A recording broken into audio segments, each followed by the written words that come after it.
Hey guys, it's Sam, and in this tutorial I'm going to teach you guys how to digitally paint eyes, kind of like these.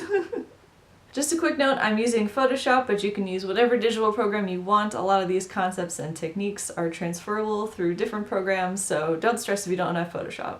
So, let's get into it. To start off with the painting, what I do is I take a very large and blurry brush, and it has a bit of transparency to it, and I use straight black and white, and I just paint down the values. I'm working in grayscale. I tend to like starting in grayscale for realistic stuff, but it depends. It just makes things easier to focus on details and contrast and all that stuff. Color kind of makes it a bit distracting, and then you're thinking about color at the same time as all these other things, and so starting with grayscale makes things a lot easier, especially for beginners or people who are new in general to this sort of thing. So big blurry brush, and I'm just painting down the values. This is just so I can have color quote unquote on the canvas for me to color pick from. It just helps put down a foundation of values before I even worry about details. You don't want to worry too much about details at the beginning. You just kind of want to get the general idea down, and I definitely recommend using references. After I have those soft painted values put down, I take a bit of a harder brush that has a touch of transparency. Again, you don't need these features. You can do this with other brushes or other ways. It doesn't matter exactly what brush you use, but and then I kind of just get more details going on. It's still very, very messy. I'm not worried about like, oh, this doesn't look right yet. Well, it's, there's those awkward phases in art where things don't look quite there. They look a bit off and bad or strange, and it's just because it's not finished yet. You're still going, and I just want to try and get some more variations and smooth things out a bit.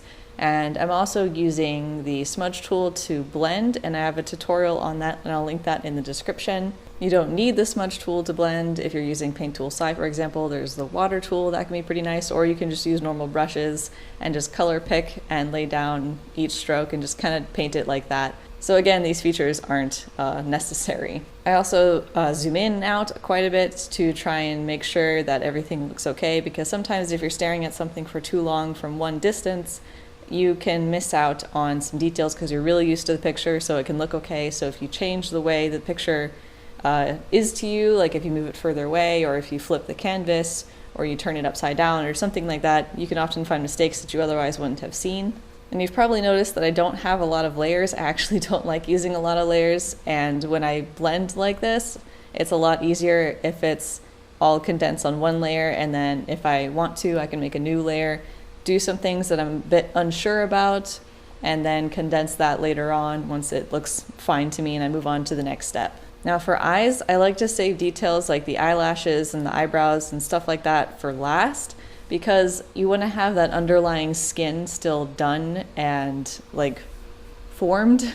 Since the hair will be covering it and going over it, it kind of makes it difficult to go back and fix things and still like have the hair and everything look good, because once you have something covering something else, you can't go back and like finish that thing that it covers. So but if you're using a lot of layers, that's not too much of a problem, so it's totally optional. If you want to toss in the hair early on, you can. I just prefer to save it more for last. It also helps me focus on any mistakes in the eye shapes or in the eyes in general as well.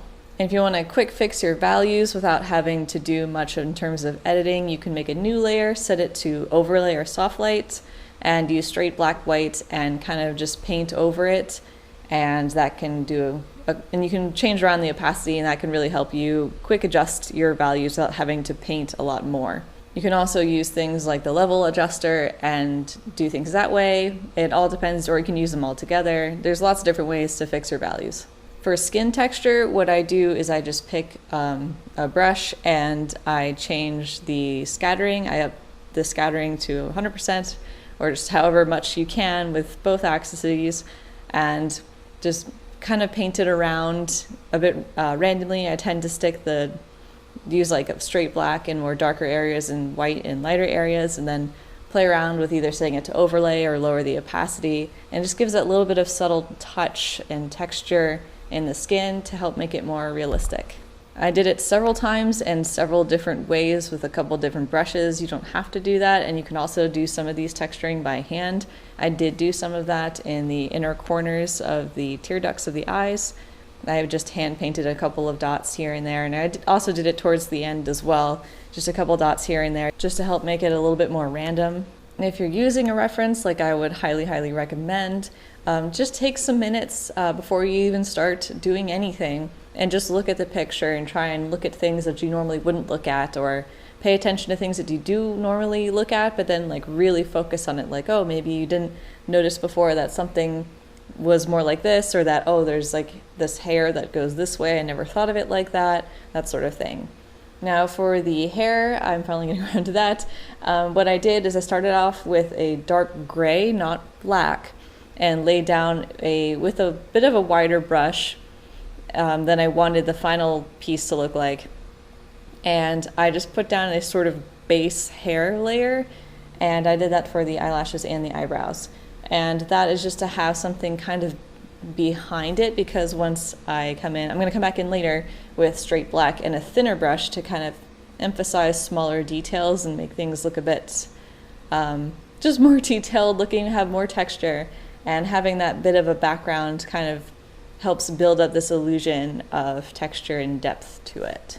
But if you have tools like what Photoshop has, like transform or warp or liquefy, like any of those things, definitely take advantage of those, because that's the nice thing that digital artists have that traditional artists don't, is that we can manipulate these things. If you make a mistake, you don't have to like, oh no, it's ruined. Like, no, it's not. You can fix things a bunch of different ways, and it's really great to experiment and just try things out. Even just do a test play picture, where one that you don't really care about, and just mess around and try and use a bunch of different tools and see what happens. A lot of this just comes down to patience and experimenting, taking some risks. If you're ever worried about something and you have a digital program that allows this feature, making new layers for things you're nervous about can probably help you be more comfortable and more willing to make risks. And something I haven't mentioned yet is light source. You want to pay attention where the light source is, like if you're using a reference, or even if you're not, keeping things consistent throughout the painting, regardless if you're aiming for more realistic or more cartoon. It can help things look a bit more solid and have things make more sense. So just be mindful of your lights and your darks and where shadows are supposed to go, shapes, forms, that sort of thing. And just have fun with it. Don't worry about making mistakes or having things be a failure. We're all learning here. We're all on our journey to improve. And that's it for this tutorial. Hopefully you guys found it helpful. If you'd like to see bonus content of the sketching process, plus tips and advice on that, as well as 2 failed attempts before this final third one, definitely check out my Patreon page, linked in the description down below.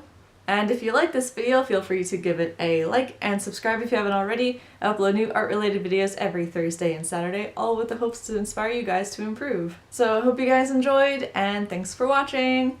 Bye!